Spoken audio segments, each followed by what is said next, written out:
This video is about how to fill up these things, sketchbooks, and I'm super excited to share this with you, so stay tuned if you want to know how to fill up one of these bad boys, and let's get started. Okay, so ways to fill your sketchbook up. There are plenty of ways to fill up your sketchbook, and I do want to link another video that you can go and watch after this. It is fear of the first page of your sketchbook. That is a good one to give you ideas as well, because not only do I give you ideas on how to draw in your first page, I also give you ideas on how to what to draw in your sketchbooks. So before we get into the things that you can actually do in your sketchbook, let me first say that I recommend one with a small amount of pages so that you can fill it up. And I also want to say that I have a special guest coming in this video, so if you want to stick around for that, then that'll be fun to see. But yeah, you just need to find a sketchbook that suits you and your needs, so you may need to try a few before you're completely comfortable, or you can make your own. I actually have a video on making your own sketchbook if you want to check that out as well. Plug. But the first and most important thing to do in your sketchbook is to kind of brainstorm about what you actually want to practice and what you want to learn and what you want to draw in the future. So it'll help you pick out your sketchbook as well, because not only is the number of pages important, but the type of paper is as well. So if you have a watercolour obsession like me, then you need a watercolour sketchbook, and it will help you to figure out what you want to draw. So to go along with that, what are your art goals? Do you want to draw people? Do you want to draw animals? Do you want to draw cartoon characters? Do you want to illustrate storybooks? What do you want to practice and what do you want to do? Because sometimes in our sketchbooks we can kind of like stray away from what we actually want to draw, and we just end up drawing random things from Pinterest. That's what I do anyway. So there's another thing. Use references and just draw whatever you see. So one other thing that you can do is draw in your uncomfortable zone. Draw what you don't like to draw.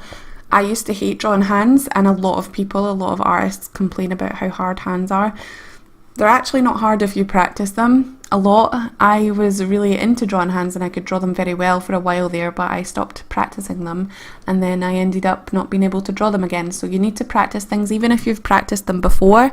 It's a really good idea to practice them again and again and again, and it will also help you fill up your sketchbook. Once I filled up a 30-page sketchbook of just hands and feet because I wanted to learn how to do them.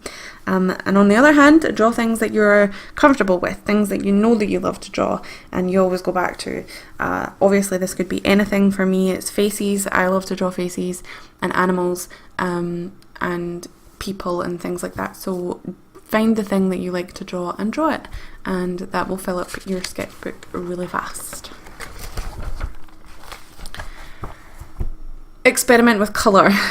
For some people, colour can be really intimidating. I didn't even touch colour in art until about 3 years ago. I was just doing graphite drawing after graphite drawing, and I didn't touch art. But as soon as I made a YouTube channel and realised that colour was a thing, I picked up that colour and I splattered it on the page, and I had a blast. Colour is really important for art development, and you can find lots of inspiration online. Obviously other artists do colour drawings, but you can also go to colour palette websites like Design Seeds, not sponsored, but it's a really awesome website for picking out colour palettes, and keeping to a limited colour palette as well to make everything cohesive and harmonious. Or you could just do the whole like pick one colour and draw the first thing that comes to your mind. Like when I think about red, I think about an apple, so draw an apple. Or you could get obviously more complex than that as well. Monochrome studies are good too. Just pick something to draw and draw it in just one colour, one tonal range. I did one in black and with black watercolour, and I got obviously greys and blacks and stuff out of that as well. Another thing to do is sketch with a pen. Sketching with a pen can be really good as well. You can fill up your sketchbook so fast with a pen because you don't have to erase, and you just have to move on and do it again and again until you get it right, and it helps with line confidence as well. Another thing you can do is draw the things around you. Drawing from life isn't just helpful in accelerating your drawing skills and your 3D space and all that stuff. It's also helpful for a way to fill a page when you really have no idea what to draw, because you can just look at something in your house or go outside and draw the things around you. Draw your cup, draw your mouse on your computer, draw your tablet, draw your camera. I'm just picking things out. But going outside and drawing is actually really good, and it's something that artists are embarrassed to do for some reason. And it is quite daunting when there's a lot of people around and they might come and look, but most of the people that are around you don't actually care, and they will just do whatever they do and they're doing, and then you can just sketch away or watercolour away. It's easy to just take a little travel bag with you and get your watercolours out, or even take a digital tablet with you if you've got a portable one, or just anything. Just get outside and draw the things that are in front of you. And moving things really helps with understanding of light and shadow and value and all that stuff. It's a good idea. And it doesn't have to be perfect, you just have to experiment, have fun and play, and it's really fun to do. I really enjoyed going to Linlithgow Loch and drawing that or painting it. I only did the base layer of the sketch. It was really difficult because I felt really pressured to do it fast, so yeah, because it was a bit chilly outside, but if you bring the right gear with you, you would be fine. And even my dad can fill up a sketchbook if he really wanted to. He is out in the open looking at this lovely loch, and he is drawing in my sketchbook, but he's drawing something in his comfort zone, which is going back to how you can just fill up your sketchbook with things that you like to draw.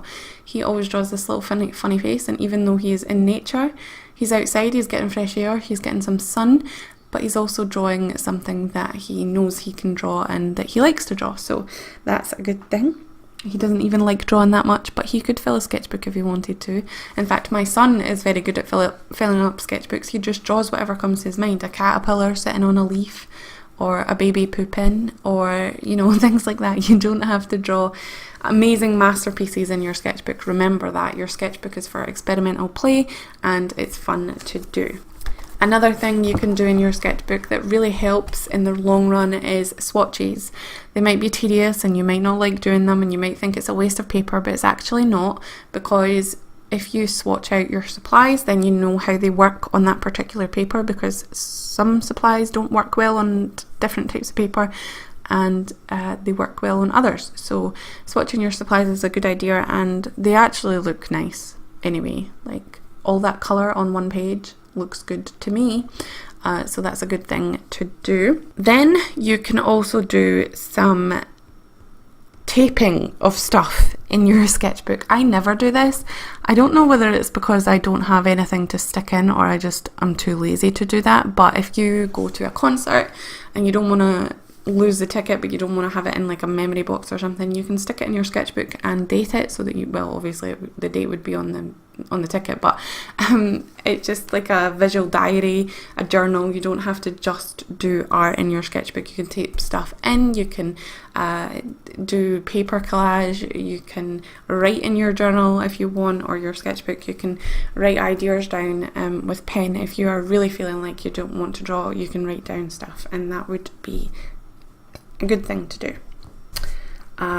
Drawing your OCs, even make a list of your characters, personality traits and stuff like that, drawing them multiple times in different poses with different expressions, and making different outfits and drawing places they might go, and maybe even other characters for them to hang around with. Just basically build their world in your sketchbook, which I am doing currently, and I'm really enjoying it. It's really fun, and it fills up your pages fast because you can just draw really quick studies of their facial expressions all the time.